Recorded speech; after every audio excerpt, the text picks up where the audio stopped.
Bonjour à toutes et à tous, bienvenue dans le podcast Bilingue Trouve ta place. Désirant montrer qu'il est possible de faire des choix impopulaires, même hors normes et être heureux, souhaitant prouver que le bonheur passe par le fait de se choisir plutôt que de céder aux pressions populaires, je reçois des gens qui ont fait le meilleur d'une situation qui les plaçait dans la case différente. Je m'appelle Stéphanie Bergaud et suis l'animatrice de ce podcast. J'œuvre comme catalyseur de potentiel depuis plus d'une dizaine d'années et ma mission est de permettre aux gens de se donner le droit d'être tout ce qu'ils sont et ainsi croire que leurs rêves sont réalisables. Bienvenue dans ces entrevues.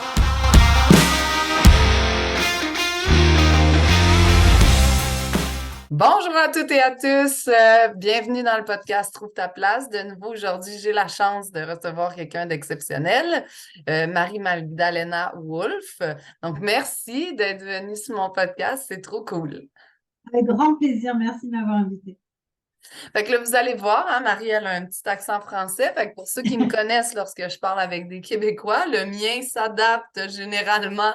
Fait que ça se peut que j'ai plus d'expressions françaises grâce à toi qu'à l'habitude. Ça, c'est ce que j'appelle syntoniser en direct. Tu sais, j'ai tellement d'amis français que quand je parle avec des Français, tu sais, je ramène le même niveau de langage, expression, comme ça m'évite de faire de la traduction d'expressions québécoises et ou d'expressions. Carrément. Et comme moi, je t'ai dit que j'ai vécu au Québec, peut-être qu'il y a de mes expressions québécoises qui vont ressortir. Excellent, vraiment. Donc, merci d'avoir accepté mon invitation. Toutes les deux, on ne se connaît pas, donc ça va vraiment être un podcast découverte. Merci d'avoir manifesté ton intérêt quand je cherchais des gens à rencontrer. C'est très cool. Avec grand plaisir. Fait que, première chose, on le disait tout à l'heure, donc tu es française, tu as grandi, tu me disais, dans le sud de la France. Puis, qu'est-ce que tu faisais jeune? Qu'est-ce que tu as choisi? Tu sais, mettons qu'on repart avant là, de où est-ce que tu es maintenant. Quand tu as fini tes études en France, tu décides de faire quoi ensuite, après la terminale? Tu fais quoi? Ok, alors j'ai eu un parcours assez original et assez unique. À terminale, j'ai mon bac. Après, je suis partie 1 an vivre aux États-Unis. J'avais vraiment besoin d'un break parce que le lycée en France, ça peut être super intense. Et j'étais en section S à l'époque et j'étais vraiment intense, trop d'ailleurs dans les études. Et du coup, j'avais besoin d'un break. J'avais envie de parler anglais mieux. Et donc, j'ai passé 1 an, 3 mois à Long Island et puis 9 mois à San Francisco dans une école de langue, tu sais, avec des étudiants internationaux. Donc, Et l'objectif, c'était vraiment d'aller apprendre l'anglais. c'était vraiment d'apprendre vraiment l'anglais parce que même si j'avais étudié l'anglais, je ne le parlais pas. Et ça a été une expérience extraordinaire. J'étais la plus heureuse du monde.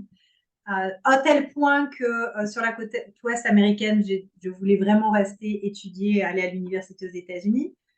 Le décalage financièrement, c'était pas possible. Et donc, je suis rentrée en France, je suis allée en fac de médecine.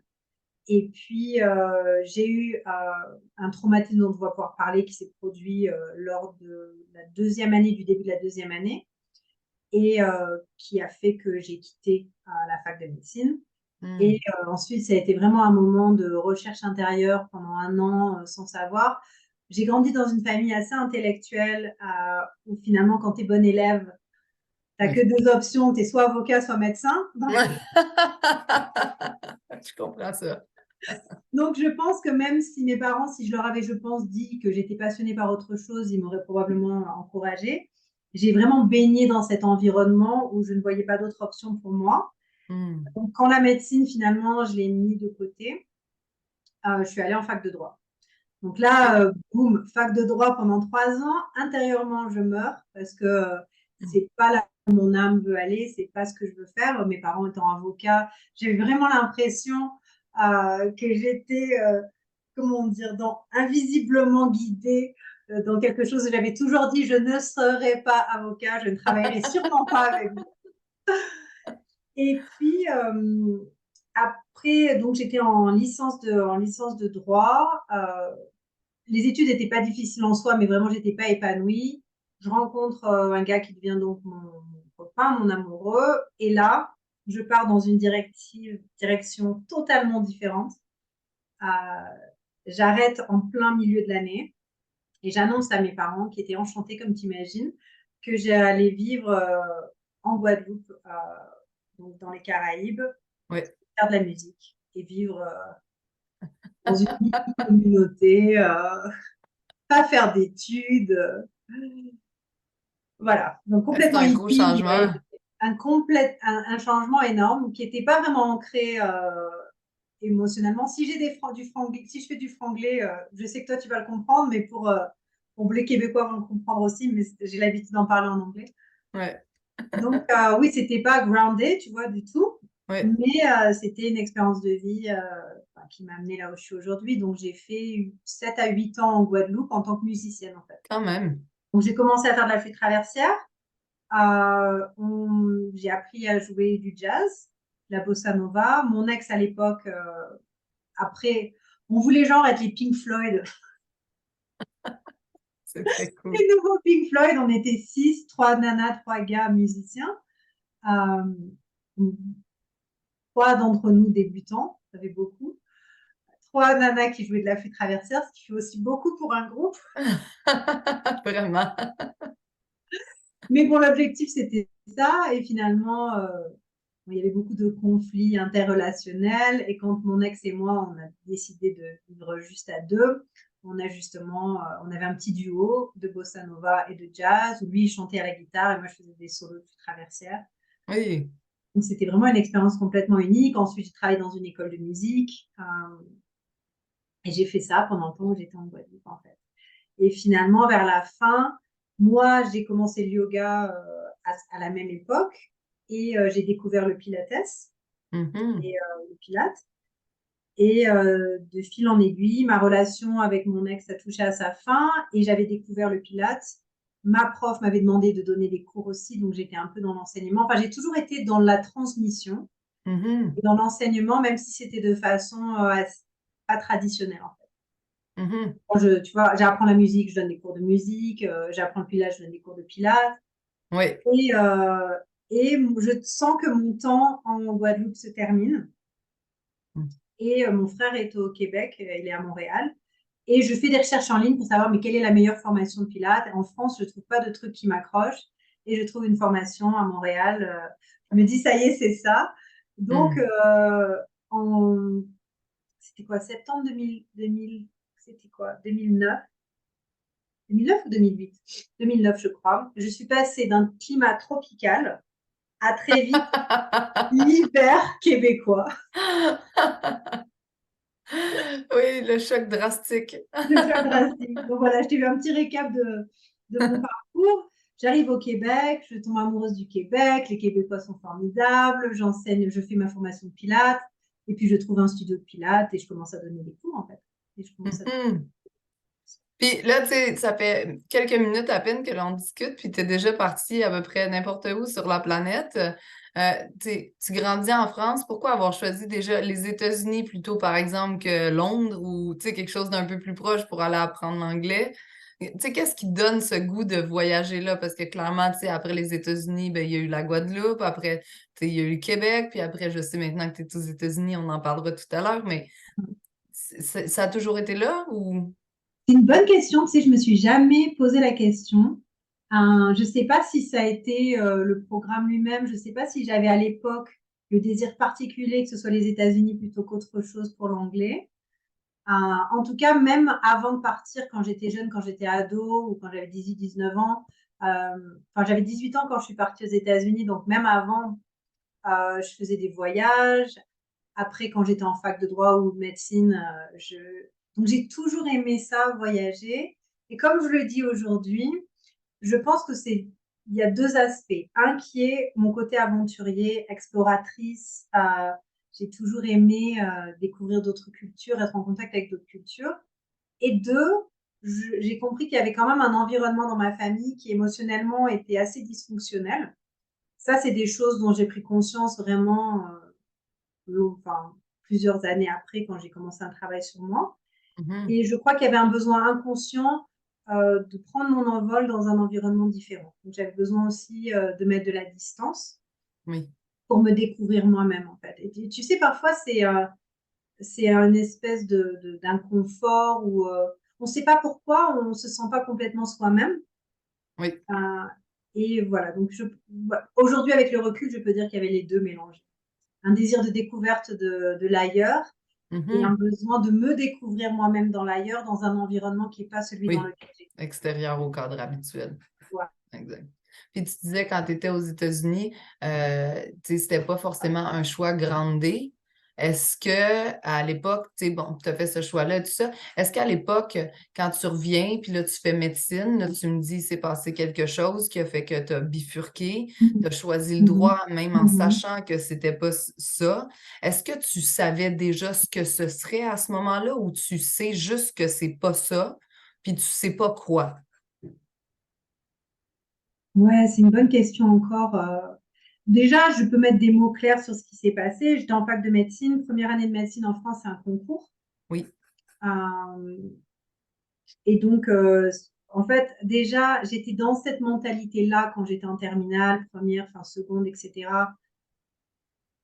Vraiment, en fait, en anglais, on dirait workaholic, mais on peut être oui. workaholic en tant À l'école? qu'étudiant. Ben Tu oui, vois ce tout que à je veux dire? fait. Oui, oui. Travailler À à l'école. outrance, Et donc, ultra performance, mhm, voilà, avec la pression voilà, qui tout vient ça. avec. Golden Mhm, Child aussi. Tu oui, vois. tout à fait. Pas l'enfant prodige, mais l'enfant qui a toujours des bonnes notes, Oui, oui, c'est ça. Pour etc. qui Puis c'était une l'école, c'est façon pour moi, facile. voilà, pour qui l'école c'est facile, mais en même temps après, c'était jamais assez. C'est-à-dire si j'avais 19, fallait que j'ai 20, si j'avais 17, oh mon Dieu, pourquoi j'ai pas eu 18 ou plus, tu vois ce que je veux dire? Exact. Donc il y avait toujours cet esprit de je prouve ma valeur et mon besoin d'être aimé passe par la validation extérieure, les notes, Exact. etc. Oui, Et oui. donc, je fais ce break d'un an, j'ai 18 ans, je découvre San Francisco, je parle à tout le monde, j'ai des nouveaux amis. Et hop, je retourne en France, fac de Wow. médecine. Première année, concours. Donc, c'était terminal, mais puissance 10 000. Ouais, Donc, je retourne dans cet univers où je suis devant mes cahiers, tu vois, 8-10 heures par jour. C'est un ouais. concours, donc il y a énormément de pression.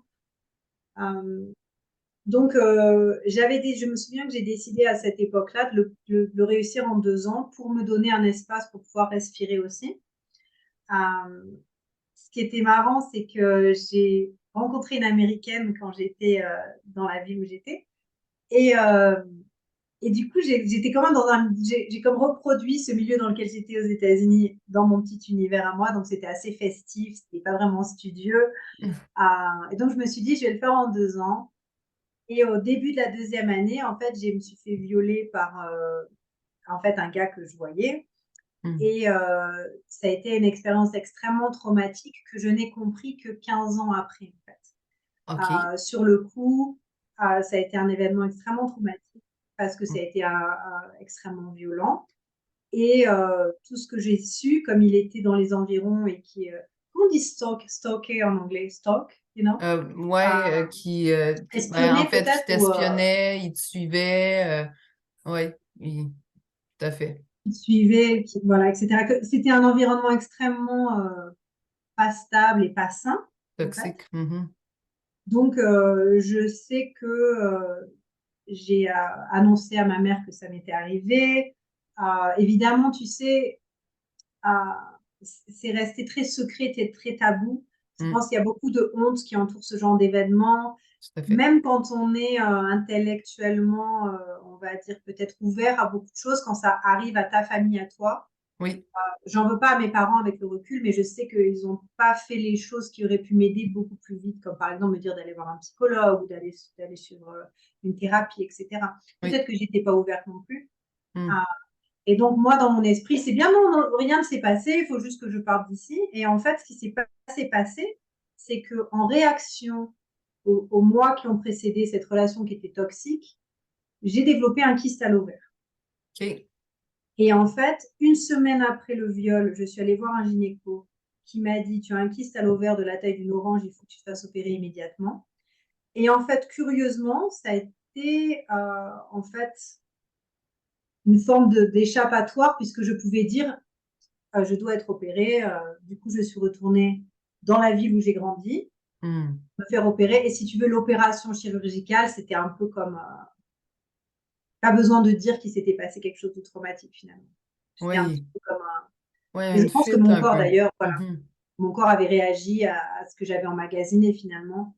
Hmm. charge émotionnelle.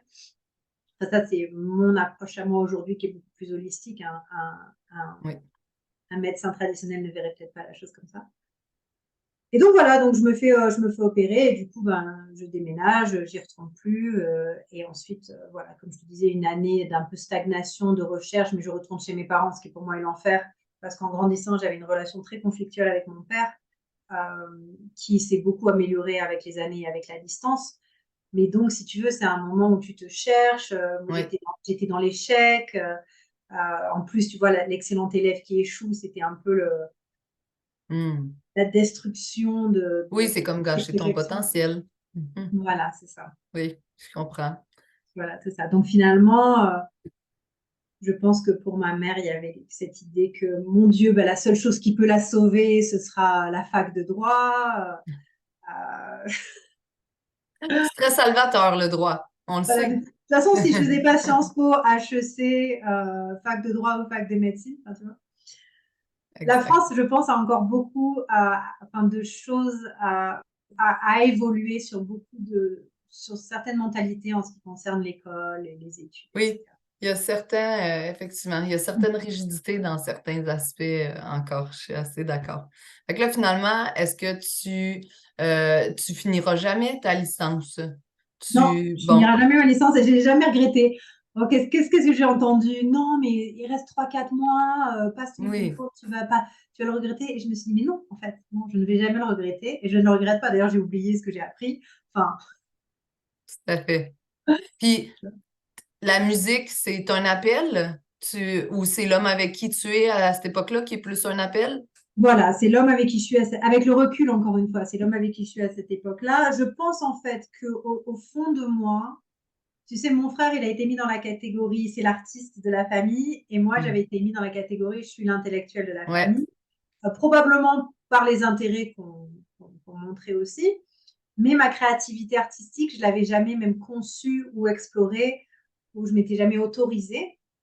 Et donc ça a été quand même quelque chose de très, très, très, très positif pour moi d'explorer cet aspect de moi que j'avais jamais exploré. Et donc oui, il était musicien, tu sais, une phase très hippie, très new age, qui projette tout son malaise sur la société capitaliste et sur tout le monde qui l'entoure. Donc il y avait, tu sais, tout ce mélange de choses. On a vraiment fait un écart. On est parti et on s'est poussé le plus loin possible de tout ce qui pouvait y ressembler. Le plus loin possible de tout ce qui pouvait ressembler. Et Autant aussi parce que ça, physiquement que mentalement, exactement, émotionnellement. Tout à fait. exactement. Une recherche spirituelle honnête, enfin, vraie, mais en même temps vraiment le désir de partir de chez mes parents, de plus être dans ce carcan à la fois extérieur et intérieur de qui je suis supposée être et de me chercher moi-même.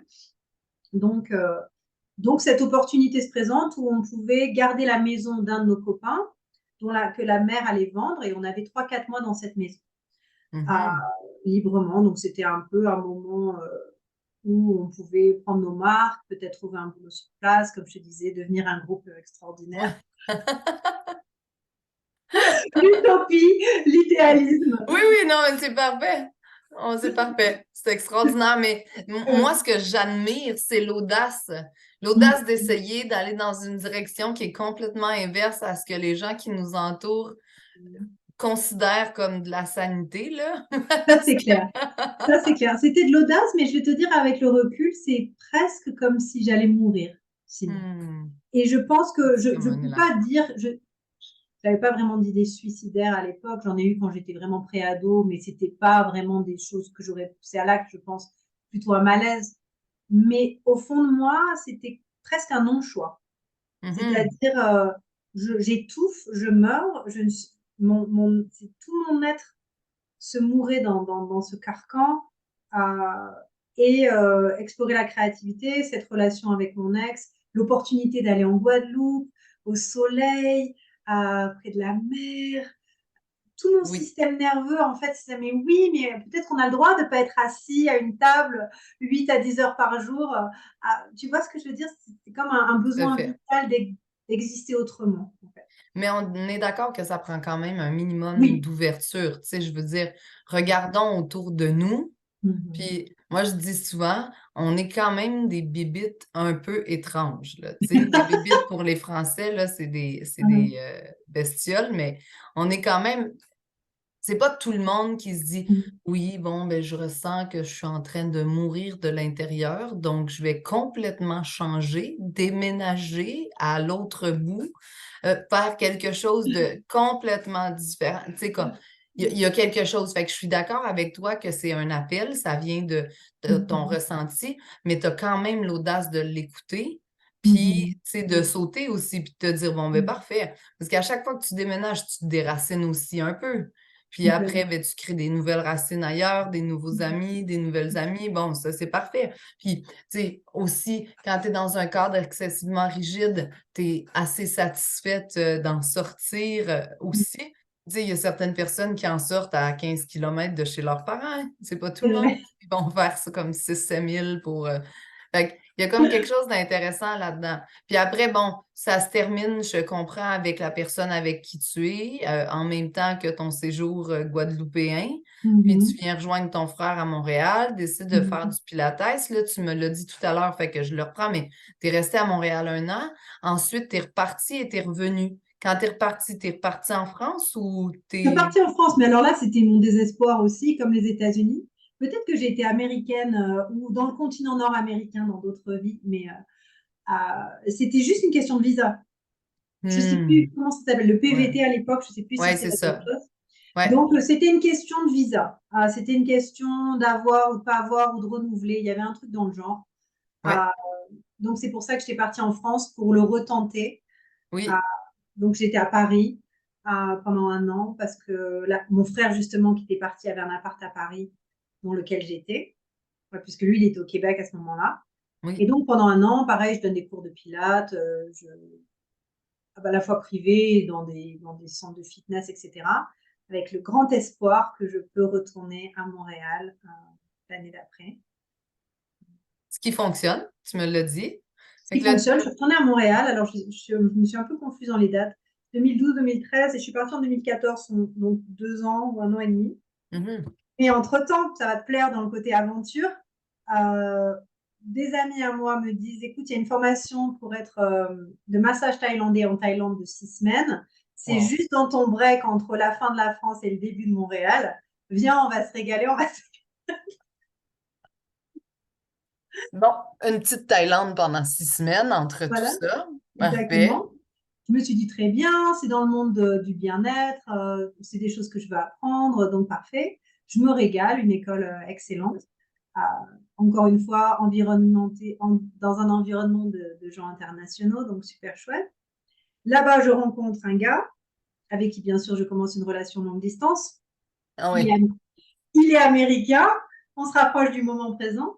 Il est américain, on commence une relation longue distance. Et finalement, au final, comme moi, je ne veux pas vivre en France, qui ne peut pas vivre au Canada parce que je ne suis pas canadienne, ma seule option, si on veut être ensemble, c'est que j'aille vivre au Colorado, à Denver, là où il est. Et donc, après 1 an et demi de tout ça, on fait les démarches administratives pour que j'ai un visa K1 qui me permet de venir pour me marier, en fait, et Fait que pour vivre. fait que t'as quitté, c'est ça, t'as quitté le Québec pour aller vivre au Colorado pour l'homme avec qui tu étais. Tu me l'as dit, puis tu viens de le dire, vous vous mariez. À ce Mhm. moment-là, qu'est-ce que tu fais en parallèle professionnellement? Est-ce que tu continues à faire du Pilates? Mhm. Tout s'aligne super bien. En fait, je crois que quand j'écoute vraiment mon intuition, j'ai une facilité à manifester beaucoup de choses quand je reste dans l'alignement du flow du moment. Donc ça Hmm. n'a jamais été difficile, en fait. Euh, Faire des amis, rencontrer des communautés dans lesquelles je suis bien ou enseigner, ça n'a jamais été difficile. Donc immédiatement, à quelques rues de notre appart, je trouve un studio de pilates, je commence, j'attends que mes papiers soient en ordre, tout est officialisé. Enfin, ça a pris un moment, hein, mais bon, j'ai un numéro de sécu qui fait que je peux travailler. Et pendant 2 ans et demi, 2 ans et demi, ouais, 2 ans et demi, 3 ans, je donne des cours de pilates dans plusieurs studios de pilates. Lui, il galérait un peu professionnellement au départ, mais il commence à se mettre bien, il est dans la vente. Donc voilà, je fais mon trou, je fais mon univers dans cette nouvelle vie. Fait que là, vous restez ensemble combien de temps? On a ça. Bon, là, on va vraiment se rapprocher, j'allais dire, du cœur du sujet de ce que je fais Oui. maintenant. Mhm. Dans ce que tu peux même entendre en filigrane de toute mon histoire, les relations amoureuses avaient quand même un point central. D'ailleurs, Oui. suivre un homme quelque part, ça a souvent été un moteur. Mhm. Et c'était pas les relations les plus stables nécessairement. Et dans cette relation est quand même plus stable que celle que j'ai eue avant. Et je réalise que il y a beaucoup de conflits, il y a beaucoup de zones de tension.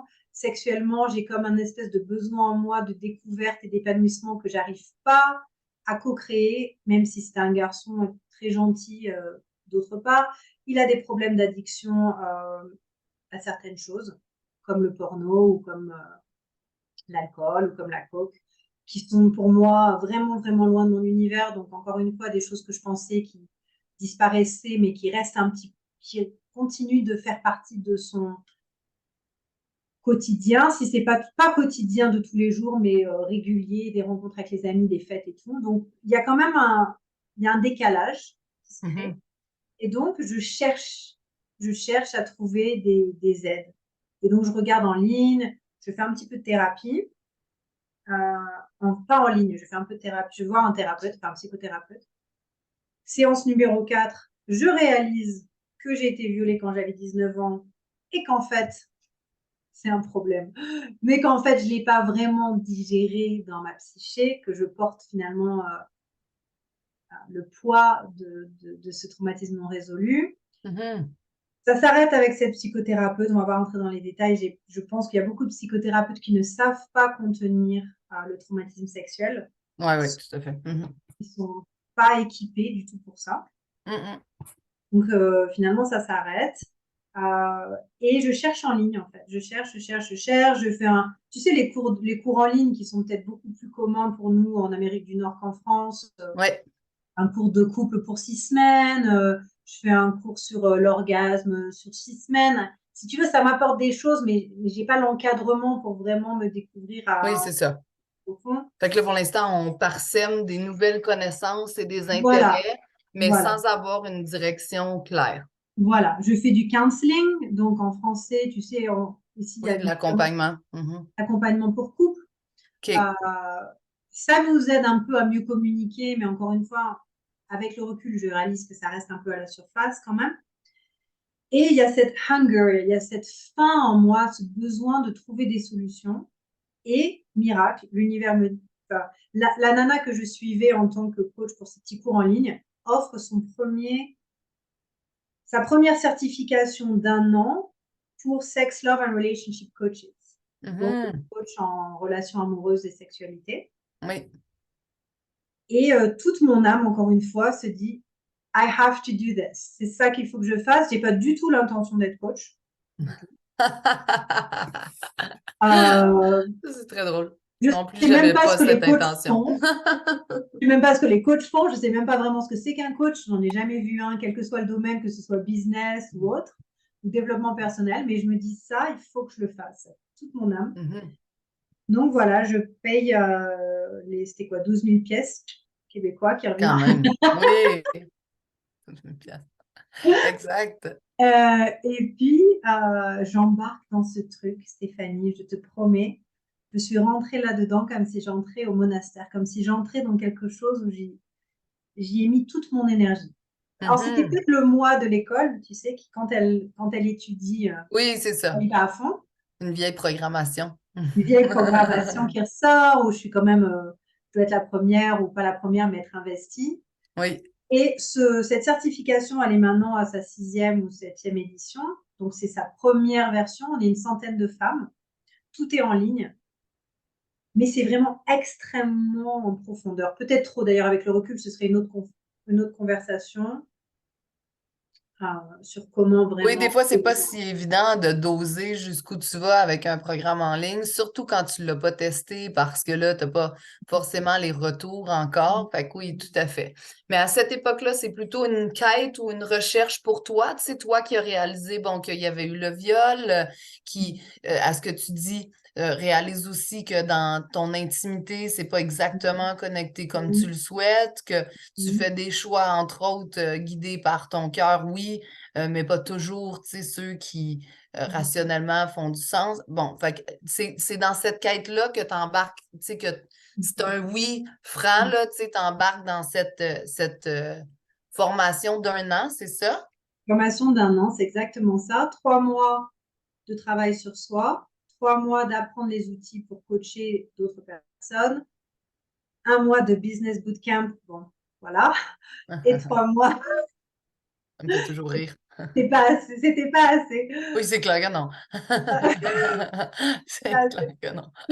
Et 3 mois de major, c'est-à-dire de spécialisation, si tu voulais, mais on en avait 4 à l'époque. Moi, j'ai pris les 4, évidemment. Oui, dans ta grande intensité. Je pouvais pas me contenter d'un, tu vois. Je comprends tellement. On a plein de choses en commun.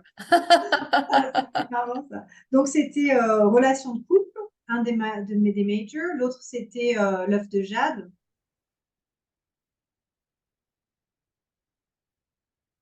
Donc, utiliser l'œuf de jade pour outiller les hommes. Et c'était quoi l'autre? Le tantra. En fait, le néo-tantra. Tu as coupé un petit peu, utiliser les œufs de jade pour... La féminité, Oui, la féminité, c'est ce qu'on appelle les œufs de yoni, non? voilà, le yoni egg, Ouais, exactement. OK. Donc ça, c'était le deuxième. Le troisième, c'était travailler avec des hommes, donc la Oui. sexualité masculine. Et le dernier, c'était le tantra, mais qui en fait, ce qu'elle nous a appris, c'est plus du néo-tantra. OK. Puis là, tu continues de faire cette formation-là, mais à ce moment-là, on est vraiment dans une découverte de soi et non dans j'ai l'intention de le retransmettre ou de le redonner. Oui, mais encore une fois, c'est trop marrant. J'adore parler de son histoire, c'est toujours rigolo parce que tu fais des liens que tu fais peut-être pas Ben tout oui, c'est seul. sûr. Donc ça, c'est vraiment cool. Donc en parlant avec toi, je réalise 3 mois dedans. Alors moi, c'est la révolution. On pourra parler la première semaine, j'ai mon premier orgasme énergétique. J'ai un réveil de ma Kundalini. Donc ça aussi, encore, on va pouvoir voir comment en parler pour que ton audience comprenne ça si c'est quelque chose d'un peu étranger. Mais je suis dans une espèce de bulle d'éveil spirituel qui est souvent diagnostiqué comme une psychose ou qui peut être borderline avec ce genre d'expérience quand on est dans un environnement qui n'a pas les codes pour expliquer ça. Oui. Mais moi, je comprends quand même un peu ce qui se passe. Et puis, j'ai un peu le feedback de ma coach. C'était quand même un environnement assez dans l'énergie, dans le spirituel. Et je suis vraiment dans un moment d'ébullition intérieure, un peu chaotique, mais en même temps qui à certains niveaux fait du sens. Et 3 mois là-dedans, je donne toujours des cours de pilates à cette époque-là. J'ai commencé ma formation de yoga. Non, je suis aussi prof de yoga, donc je donne aussi des cours de yoga. Et j'ai des clients qui me disent, mais qu'est-ce que tu fais? Qu'est-ce qui se passe? Tu rayonnes. Qu'est-ce qui change? Oui, c'est ça. What the fuck are you doing? Like, what's going on with you? Et donc, j'explique, je leur parle un peu de mon processus, je leur dis à quel point je me régale. Et donc, bien sûr, on me demande, mais moi aussi, ça m'intéresse, est-ce que tu veux me donner du coaching? Donc, en fait, j'ai même pas commencé La à apprendre comment on coach. Développement des affaires. Que j'ai une cliente et je commence à donner mes premières séances de coaching vraiment par pure transmission. C'est-à-dire comment notre coach, toi tu connais bien ça puisque tu es dans cet univers-là, comment elle nous coach individuellement dans nos séances de groupe. C'est comme si ça sort de moi, donc il y a un côté de moi qui le comprend en fait intuitivement. Et donc je commence à donner quelques séances de coaching, etc. Et au fur et à mesure que ça progresse, je réalise que je peux faire beaucoup plus d'argent, que je peux avoir... Parce que finalement, prof de pilates, j'étais assez plafonnée. Et en même temps, même si je suis tombée en amour avec le pilates, voilà, je sentais qu'il y avait une mue qui se produisait. Oui, et tu avais fait un peu le tour. Voilà, j'avais fait le tour. C'était plus là où j'étais vraiment la plus enthousiaste. Et donc, finalement, je me fais à l'idée que, ok, cool, je suis en train d'apprendre des nouvelles skills, je suis en train d'apprendre à être coach et je suis pour. Puis à ce moment-là, tu es encore mariée? Je suis encore mariée, il y a de l'ébullition, il y a du mouvement. En même temps, il me soutient, on va dire, dans la théorie, mais il ne me soutient pas dans la pratique. Donc, je pense qu'il était perdu. Je pense que à ce moment-là, nos chemins qui étaient déjà un peu comme ça commence à vraiment faire ça. Ouais. J'ai envie de l'amener dans des expériences ou j'ai envie de l'amener dans un travail intérieur il n'est pas prêt pour ça du tout. Ouais. Euh, et moi, c'est comme si il y avait une horloge intérieure qui fait, ben, j'ai besoin de ça dans ma vie, en fait.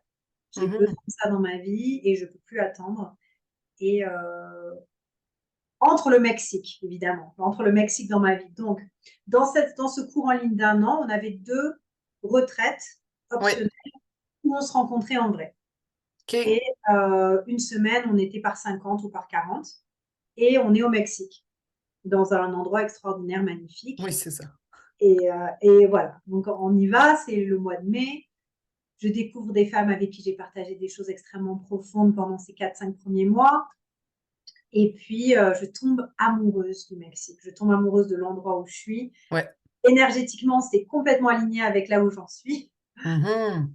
Et je me dis, ben, en fait, tout mon être veut être ici. Donc, je rentre à Denver et je lui dis, écoute, j'y retourne. J'y retourne OK. pendant 3 mois.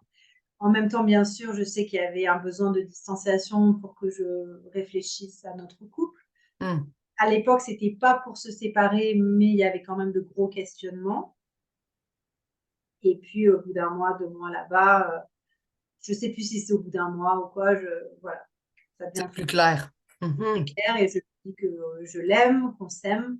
Il y a beaucoup de chagrin, mais qu'en Oui. même temps, c'est très clair on n'est pas sur le même chemin et que je Mhm. préfère. Donc là, encore une bombe atomique quand même dans mon univers. Encore une fois, déracinement au sens où quand je rentre, et ben, on se sépare, etc., etc. Et je divorce quelques mois plus tard, enfin, des Mhm. papiers. Voilà. Et ensuite, le Mexique, évidemment, je tombe amoureuse de quelqu'un sur place avec qui je peux partager toutes ces choses, le néo-tantra, les orgasmes énergétiques, la spiritualité, la sexualité sacrée, tout ça, je le peux partager avec lui, mais on ne se rejoint pas sur d'autres points. Donc ça, encore une fois, une aventure de plusieurs mois, de relations longue distance, où je me cherche.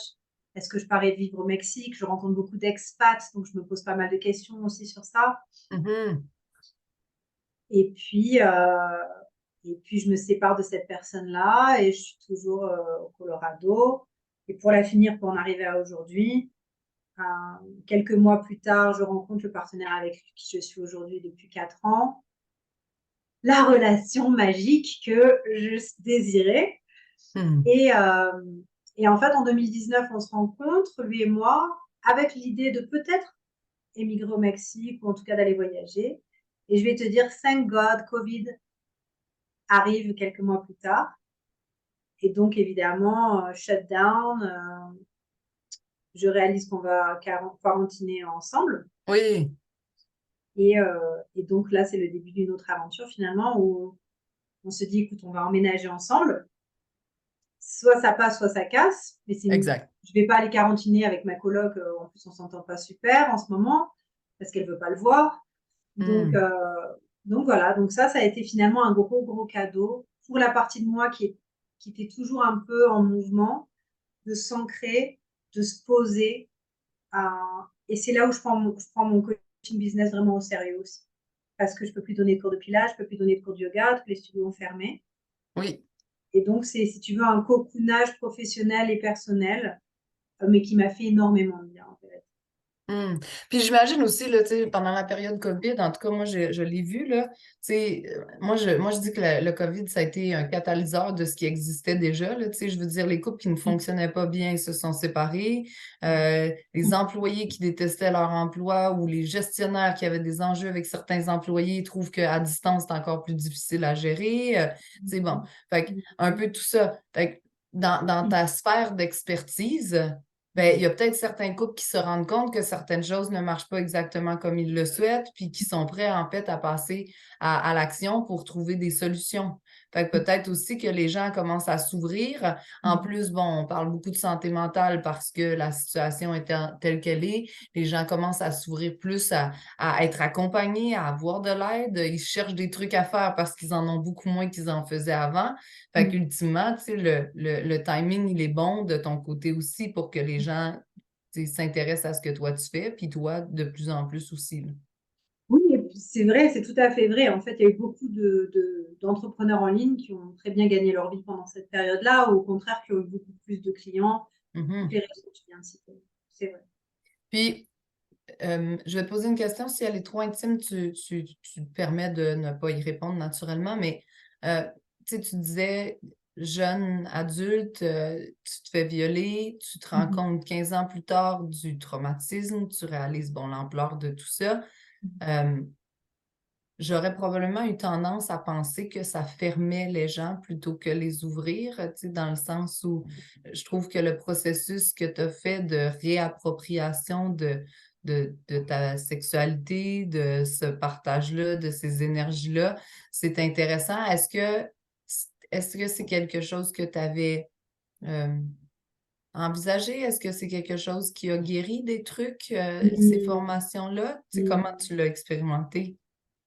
Ça a guéri, mais je ne sais pas si on peut dire qu'on est guéri à 100% jamais, mais en tout cas, ça a radicalement transformé ma vie. Et c'est aussi pour ça que si on parle du coaching que j'offre, qui est un coaching que j'appelle aujourd'hui Sacred Intimacy Coaching, on pourrait dire Sex, Love and Relationship Coaching. En français, je t'avoue que je me cherche un petit peu.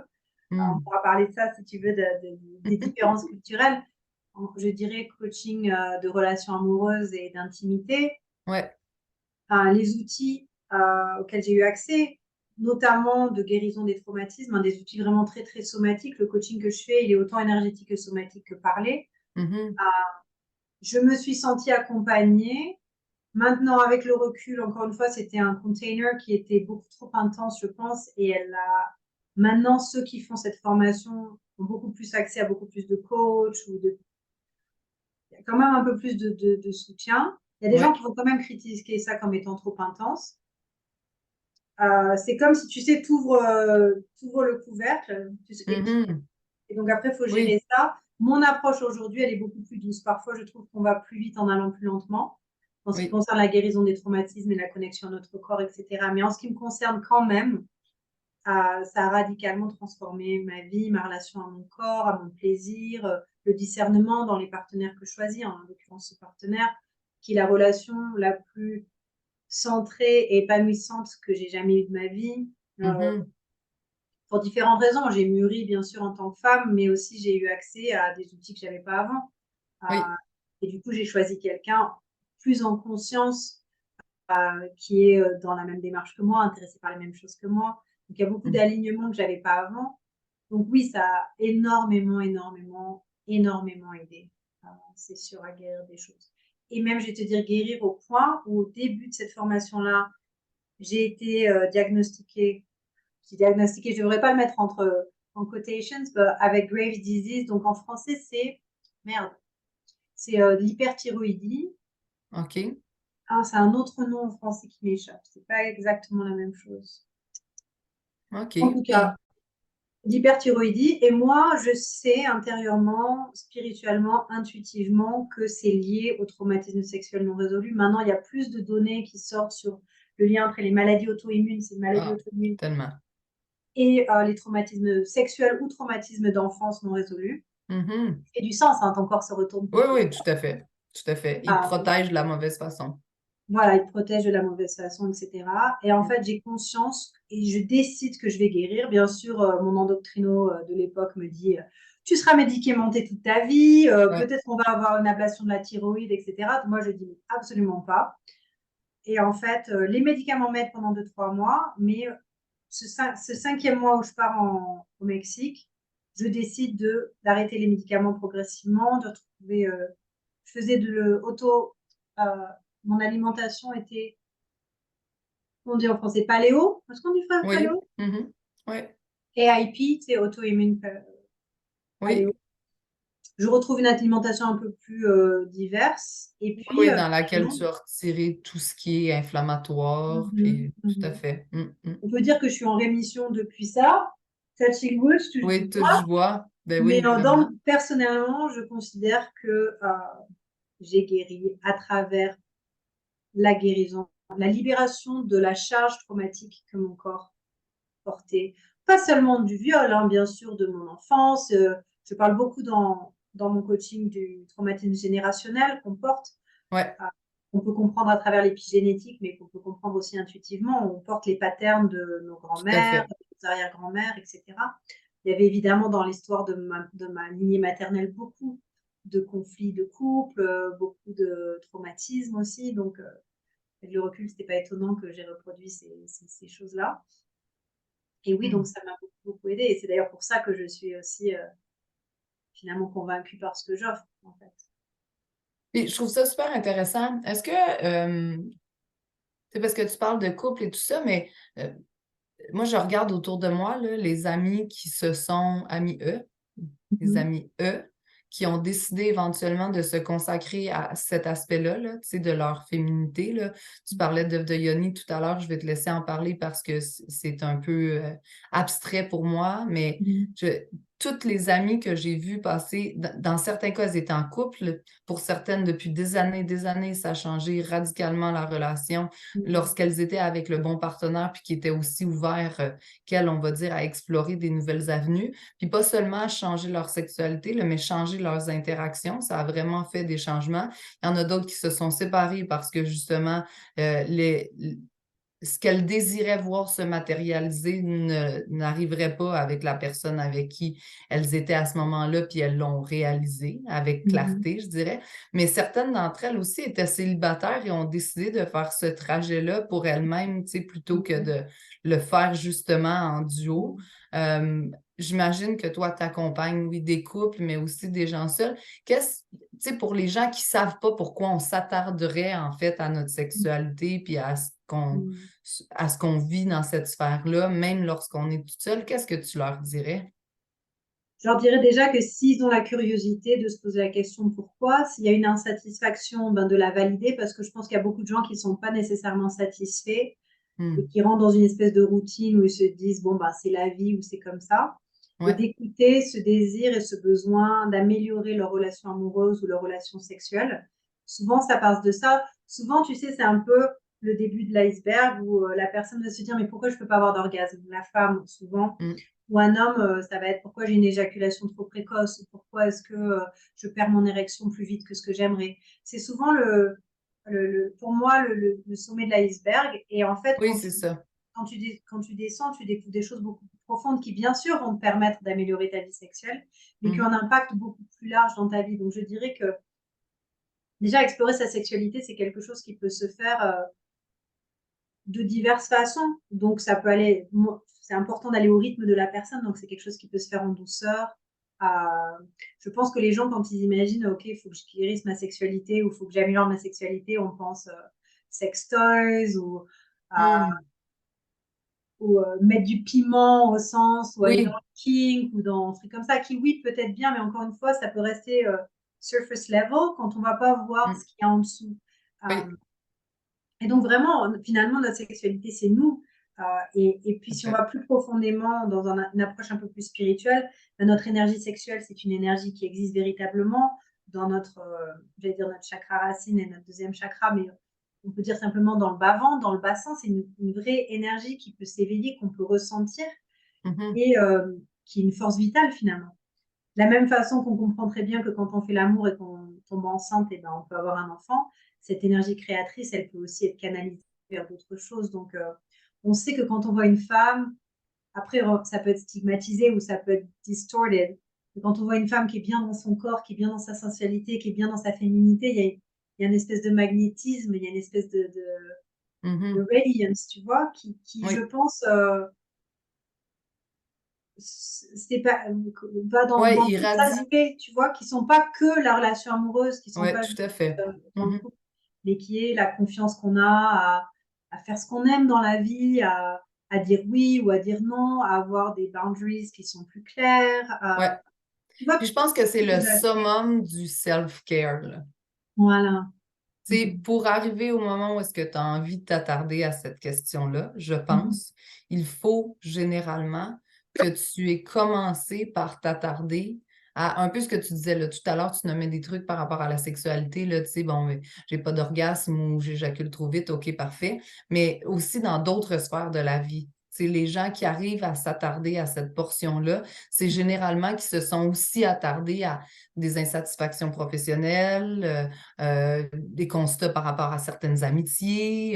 Tu sais, Mhm. on dirait que ça fonctionne par couche. Puis quand tu arrives à celle-ci, puis il doit y avoir des Mhm. gens qui partent par celle-ci, là, j'imagine que ça existe, mais c'est vrai que moi, la majorité des gens que je vois arriver à cette couche-là, c'est des Mhm. gens que j'ai vus cheminer Mhm. sur, ben, j'ai des insatisfactions. Des fois, c'est le travail que je fais ne me remplit pas. J'ai des frustrations dans ma vie personnelle. Je me suis plus accordé de temps. Tu sais, moi, je travaille beaucoup avec des gens qui, au Québec, on dit qu'ils veulent tout sacrer ça là, là. Ça veut dire, Mhm. tu sais, qu'ils en ont marre puis qui trouvent que ça fonctionne pas comme ils veulent puis qui très, très souvent se sont rendus au point de matérialiser les choses qu'ils pensaient vraiment vouloir dans la vie, puis le jour où ils les obtiennent, ils se rendent compte qu'en fait, c'est pas ça qui les remplit. Fait que moi, je Mhm. travaille beaucoup avec redécouvrir tes passions, t'accorder du temps pour toi, devenir la personne la plus importante parce que, tu sais, Dieu seul sait que, surtout quand t'es femme et que t'as des enfants, je dis pas que les hommes le vivent pas, je dis juste que quand t'accumules les couches de responsabilité, ben, tu finis par passer numéro 72 sur ta liste après tes enfants, ton mari, tes amis, tes parents, ta famille. Fait que moi, je travaille beaucoup ce genre de choses. Puis généralement, c'est par le biais du coaching d'affaires. C'est des entrepreneurs tu sais, qui m'interpellent ou des hauts gestionnaires ou hautes gestionnaires. J'ai des hommes comme des femmes. Mais très souvent, c'est ça, c'est qu'on part par se ramener à l'essentiel et à soi. Puis après, ben, j'en ai certaines qui continuent justement à travailler sur des aspects plus sexuels. C'est des aspects que dans mon cas, j'aborde pas tu sais, dans ma pratique parce que c'est pas ma table d'expertise, justement, mais je trouve ça vraiment super intéressant. Puis je trouve que ça complète le reste. Puis à l'inverse, si on part par la sexualité, ben comme tu dis, ça irradie dans d'autres sphères, puis tu te rends compte que tu sais, ce que tu veux voir, ressentir, tu sais, dans ce que tu as Mhm. réussi à, je sais pas, à accueillir dans ta sexualité ou dans, tu sais, comme dans ta présence, mais tu as envie de le voir se matérialiser dans tes amitiés, dans ton travail, dans tes passions, dans tes... Fait que je trouve que ça fait des super beaux vases communicants, là. Mhm. Et j'adore le fait que tu dises, déjà, j'adore comment tu l'exprimes, je suis tout à fait d'accord. Et que tu dises vase communicant, pour moi, c'est un point central du coaching où j'explique aux gens quand ils viennent me voir, ils vont peut-être venir pour un problème sexuel ou de relation amoureuse ou simplement un désir de mieux, un désir Mhm. de, comme tu dis, des parents, par exemple, des jeunes parents qui réalisent que d'élever leurs enfants, bah, ils ont mis leur relation intime de côté. Ça Oui, aussi, c'est un grand classique. Tu vois, des gens qui s'aiment, qui sont entre autres bien ensemble et qui ont besoin de se redécouvrir oui, avec cette nouvelle identité de parents. Il y a ça aussi. ça fait. Euh, mais putain, j'ai perdu le fil. Qu'est-ce que je disais? Oui, que je parlais de vases communicants, De puis que vase les gens communicante. arrivent Et donc, parfois. c'est ça. Et donc, en fait, qui réalisent que comment ils se comportent au travail, bah, ça va influencer leur relation intime. Ah, tout à fait. Que finalement, il y a beaucoup de questions sexuelles qui ne sont pas sexuelles en vérité. Donc oui, il y a des choses qu'on peut, dont on peut parler, qui sont des techniques ou des choses, mais j'ai l'impression que ces choses-là, elles se partagent organiquement dans un couple quand on résout d'autres choses. Ou qu'on arrive à parler de la sexualité, bon, ça c'est sûr que c'est super important, mais d'autres aspects aussi. La relation avec la famille, la relation avec le travail, la relation avec l'argent, qui va beaucoup impacter un couple. Ton identité en tant que femme, qu'est-ce que ça veut dire d'être une Mhm. femme, surtout dans un milieu un peu féministe dans lequel toi et moi on est, où les femmes ont quand même accès à beaucoup plus de choses que dans un milieu très traditionnel. Ton identité en tant qu'homme, tu vois, comment tu te positionnes en tant qu'homme, en tant que femme. Et ça, tout ça, c'est non dit et ça va impacter Mhm. la relation sexuelle. Pour moi, je dis toujours que sexual issues, les problèmes qu'on a dans la sexualité, c'est des cadeaux. Et j'espère que ton C'est vrai. audience qui nous écoute peut. Pour moi, c'est un reframe qui est so important, vraiment important. C'est-à-dire que au lieu de se dire, ah ben non, j'ai quelque chose qui va pas, ou tu as quelque chose qui va pas, ou c'est ton problème, non, c'est mon problème. Mhm. En fait, c'est une opportunité de croissance, de se redécouvrir, d'aller, comme tu disais, aux couches un peu plus profondes. Et souvent, c'est le désir de réveiller une partie de nous qui s'est éteint dans la routine ou qui s'est peut-être jamais exprimé. Oui, puis j'imagine qu'il y a aussi, tu sais, on parlait tout à l'heure, là, tu sais, du contexte rigide dans lequel tu as été élevé, là, tu sais, moi, j'ai aussi été élevée dans un contexte comme celui-là un peu, là, tu sais, moi, je suis l'aînée de 5 filles. Mhm. Tu sais, mes parents, ils sont brillants, ils ont tu sais, des bonnes carrières, ils ont souhaité naturellement, comme tous les parents, le mieux pour nous. Fait que c'était fortement encouragé. J'étais un peu comme toi, j'avais d'excellents résultats à l'école, donc dans la facilité aussi bien y aller. Fait que j'ai étudié aussi très longtemps. Puis j'ai fait plein de choix comme toi, là, tu sais, qui m'ont amené à sortir du cadre habituel, mais je pense que la sexualité et l'intimité fait aussi partie des choses que tu acquiers dans ton éducation, là, si on veut. Puis l'aspect rigide ne vient pas juste avec voici ce que j'attends de toi, tu sais, des études, tu sais, médecine, notariat, tu sais, comme Mhm. moi, mes parents n'étaient pas aussi clairs, mais tu sais, si j'avais dit que je voulais pas aller à l'école, tu sais, à l'université, je pense qu'il y aurait quand même eu une certaine réticence, on va dire ça comme ça. Puis, tu sais, je voulais aller étudier en Italie, puis je suis l'aînée, mon père était terrorisé à l'idée que j'aille étudier en Italie du haut de mes 18 ans, puis c'est correct, tu sais, aujourd'hui, je le vois, puis je le comprends, là, tu sais, j'ai des enfants aussi, fait que je sais que les laisser aller, c'est pas toujours facile, puis, Mhm. mais je suis persuadée qu'il y a aussi des choses qui ne nous appartiennent pas. Tu sais, tu parlais de transgénérationnel tout à l'heure, ben, c'est un petit peu ça, tu sais, il y a des choses, on évolue, puis un jour, on devient plus critique ou plus conscient de ce que l'on vit, de ce que l'on ressent ou de ce qui nous entoure, puis on se dit étrangement, c'est pas tout à fait ce que j'aimerais expérimenter, mais tu sais pas par quel morceau commencer pour, tu sais, rallier. Puis on en parle souvent, là, moi je lis beaucoup de livres, entre autres, que je trouve intéressants, tu sais, sur justement, dans la maternité, il y a une transformation, tu sais, là-dessus. Il y a souvent la discussion entre la sainte et la putain, tu sais, quand Ouais, tu carrément. deviens mère. Fait il y a quand même plein de choses complexes dans ces réflexions-là. Puis je suis sûre que c'est fascinant de voir, comme dans n'importe quoi, là, moi je travaille énormément les croyances limitantes par rapport à la business, à l'argent, à tous ces trucs-là. Je suis sûre qu'il y en a des tonnes et des tonnes par rapport à la sexualité aussi, là. Carrément. Et c'est magnifique comme. Et d'ailleurs, en fait, il y a eu un overlap pour moi avec mes clients où j'ai commencé déjà parce que c'est ma zone de recherche personnelle, le business, l'argent, le coaching, tout ça. Mais il y a je parle aussi de ça avec mes clients parce qu'en fait, parfois, c'est ça le problème dans la sexualité. C'est la relation de responsabilité à l'argent, etc.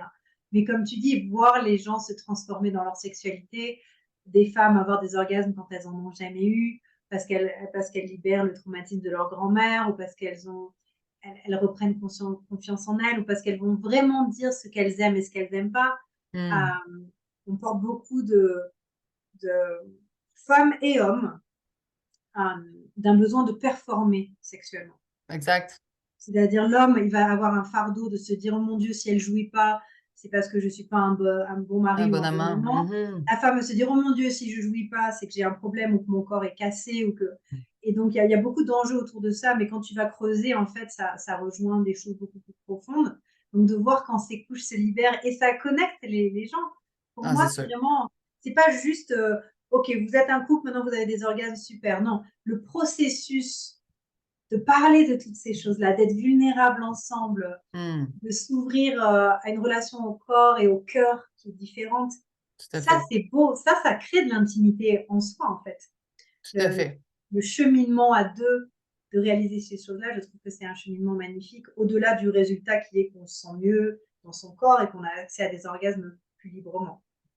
Et je pense que c'est super intéressant aussi parce que le jour où est-ce que tu es capable d'être vulnérable puis de vivre en intimité réelle avec quelqu'un, mais tu Mhm. réalises aussi que les relations que tu entretiens, même ne serait-ce qu'avec des amis ou avec des collègues, peuvent être à un autre niveau.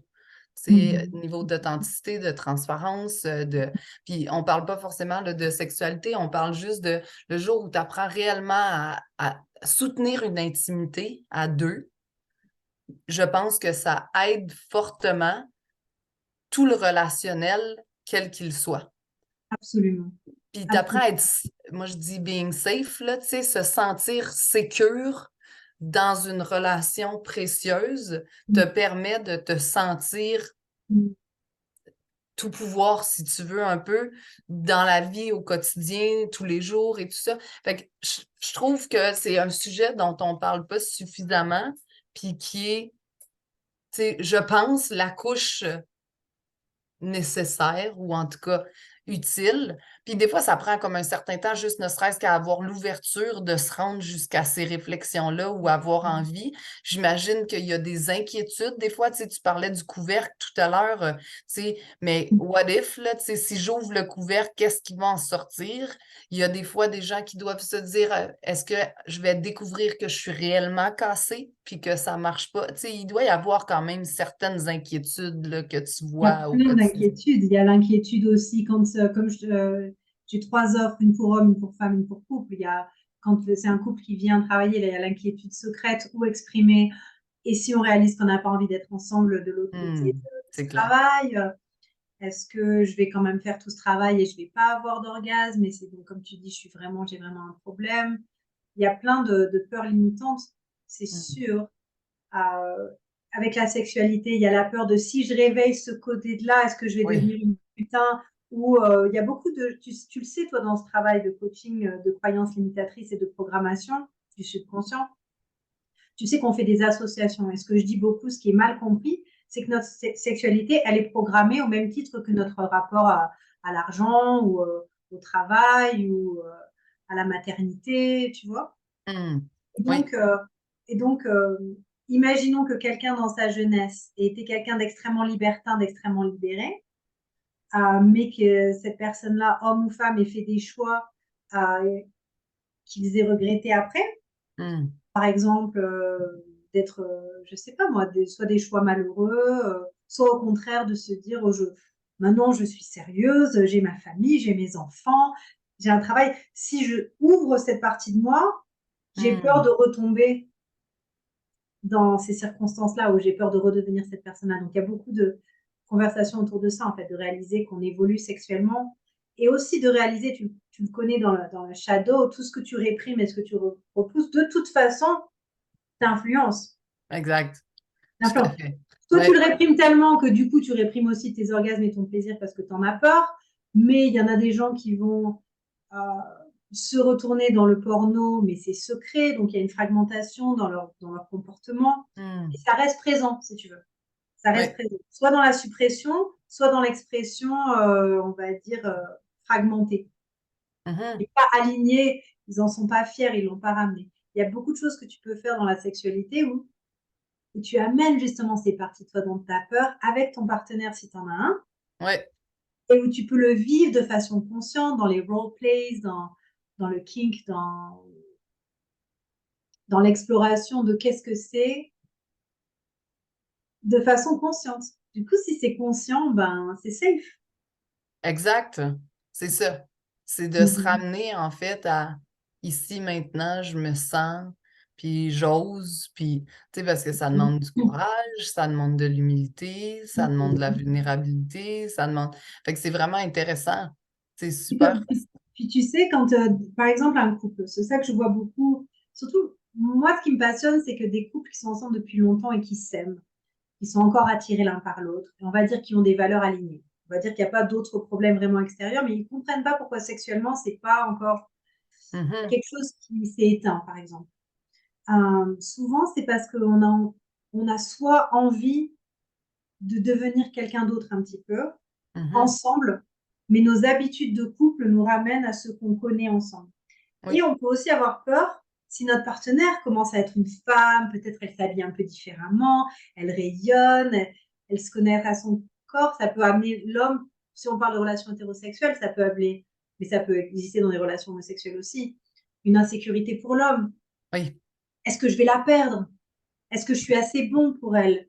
Euh, et vice-versa, tu vois. Donc c'est des Oui. belles conversations à avoir parce qu'en vérité, c'est un réveil d'énergie vitale, en fait.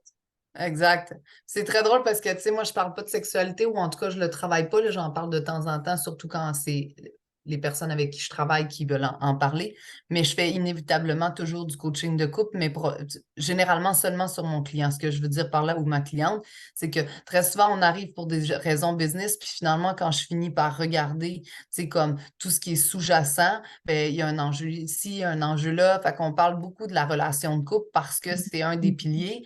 Puis, c'est surtout quand ça fait longtemps, surtout quand, tu sais, comme adulte, on a souvent l'impression que c'est un passage, tu sais, comme il faut que tu sois avec quelqu'un, puis que ça dure, puis que ça, tu sais, comme... Mhm.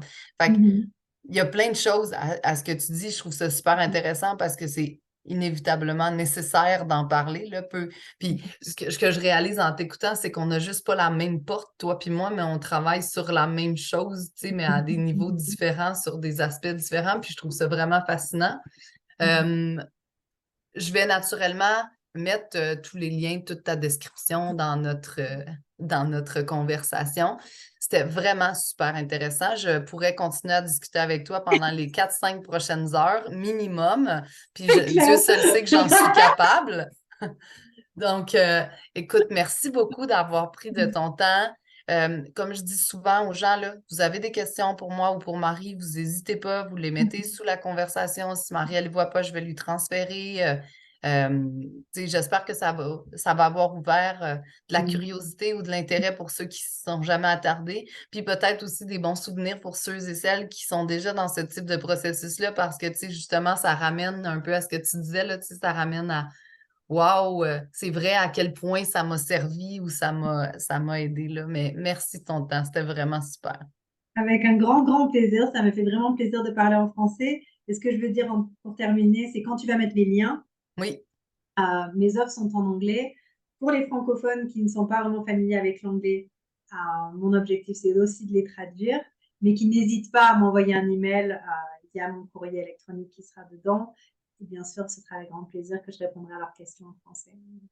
Ah ben oui, c'est vrai, hein? C'est vrai.